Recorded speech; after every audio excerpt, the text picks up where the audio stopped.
இந்த வார திரை விமர்சன நிகழ்ச்சியில நம்ம பார்க்க இருக்க போற படம் எனக்கு இன்னொரு பேர் இருக்கு.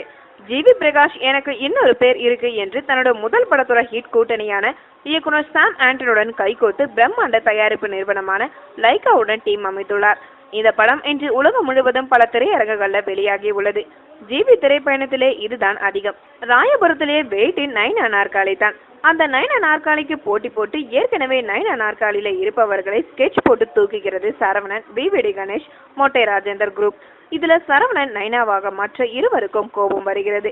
இதை தொடர்ந்து ஒரு கட்டத்துல சரவணனுக்கு முன்பு போல் வீரமாக சண்டை போட முடியவில்லை.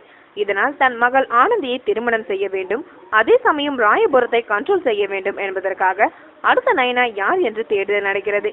ஜிவி பிரகாஷ் செல்லும் இடத்துல தற்செயலாக கொலை நடக்க ஜிவி தான் இந்த கொலையை செய்துள்ளார். மிகவும் தைரியமான ஆள் இவர் என்று கருணாஸ், யோகி பாபு ஆகியோர் இவருக்கு ரெஸ்பான்ஸ் செய்கிறார்கள். ஆனா உண்மையாகவே ஜிவிக்கு ரத்தத்தை கண்டால் பயம். இவர் எப்படி ஒரிஜினல் நயனாவானார் என்பதே மீதி கதையாம். ஜிவி பிரகாஷ் இதுநாள் வரை மாணிக்கமாக இருக்கிறேன், மாற்றாவாக மாற வேண்டும் என்பதற்காக டார்லிங் இயக்குனர் சாம் ஆண்டனுடன் கைகோத்துள்ளார்.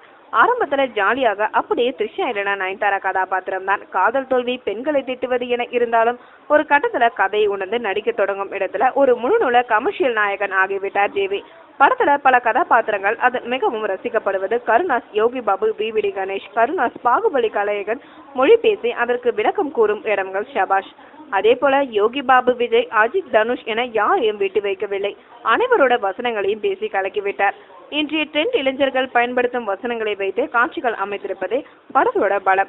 பாகுபலி காட்சி, பிரேமம் பாடல், நண்பன் படத்தோட பாடல், வேதாளம் டீ மியூசிக் என படத்துல கைத்தட்ட பல இடங்கள் உள்ளது. கிளைமேக்ஸ்ல விவிடி கணேஷ் ஸ்கெட்ச் போடும் காட்சி சூப்பர். அதிலும் வில்லன் கும்பலை கரண்ட் ஷாக் கொடுக்கும் இடம் கைத்தட்ட வைக்கிறது. ஆனா படத்துல லாஜிக் எங்கே என்று எவ்வளவு அழைத்து ஆராய்ந்தாலும் கிடைத்த பாடில்லை. ஏன் சார், காமெடி படம் என்பதற்காக எந்த விதமான லாஜிக் காட்சியும் தேவையில்லையா என்ன? கிளைமேக்ஸ்ல ஜிவி வில்லனை அடிக்கிறார், ஓகே.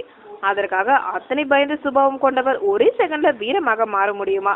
விவிடி கணேஷ், கருணாஸ், யோகி பாபு செய்யும் கலாட்டா மற்றும் ஜிவி பிரகாஷோட நண்பராக வருபவர் தமிழ் சினிமாவிற்கு நல்ல வரவேற்பு. இன்றைய ட்ரெண்ட் இளைஞர்களை கவரும் வசனங்கள் படம் முழுவதும் நகைச்சுவை கொண்டு வந்துள்ளது.